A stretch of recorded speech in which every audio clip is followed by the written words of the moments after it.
Well, finding relief from the heat and humidity has become a way of life for all of us this summer. But the scorching, dry weather is more than just an inconvenience.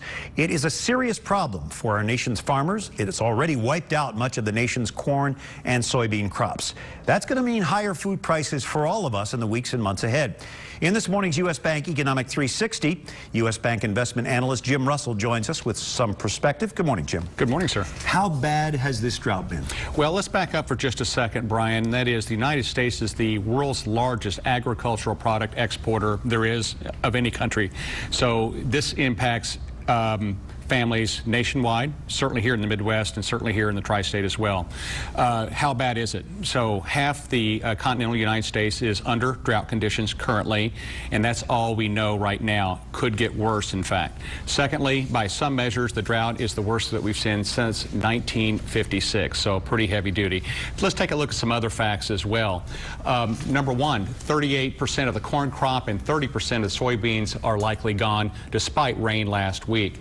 USDA has indicated that about half the pastures out there that are active in farming are doing very poorly, and this is the smallest cattle herd that we've seen since 1973. All right, so most likely food prices will be going up. What categories do you think will be most directly affected? Almost all categories will be impacted. A couple of quick factoids. Number one, corn and soybean prices are at all-time highs in the financial markets right now. Wheat up 42% just since June 1st, when it's very apparent that the drought conditions would indeed impact this year's crop. So what happens here, Brian, is that usually we'll see in the grocery store food prices beginning to rise next year in 2013.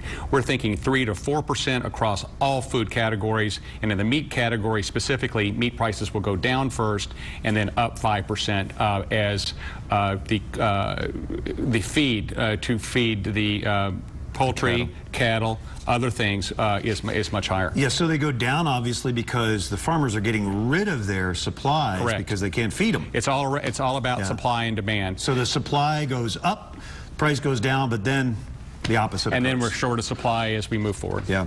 So any other offsets that we can look forward to? You know, unfortunately, there's really not. Usually we would look toward Europe to maybe import a little bit of grain as we move forward. Unfortunately, Europe is also suffering under drought conditions. It looks like corn yields will be down about 12% versus last year, and the weakest yields we've seen since 2007. So tough all around. All right, we'll keep a close eye on that with you. We appreciate you, Jim, and we appreciate U.S. Bank. Thank you.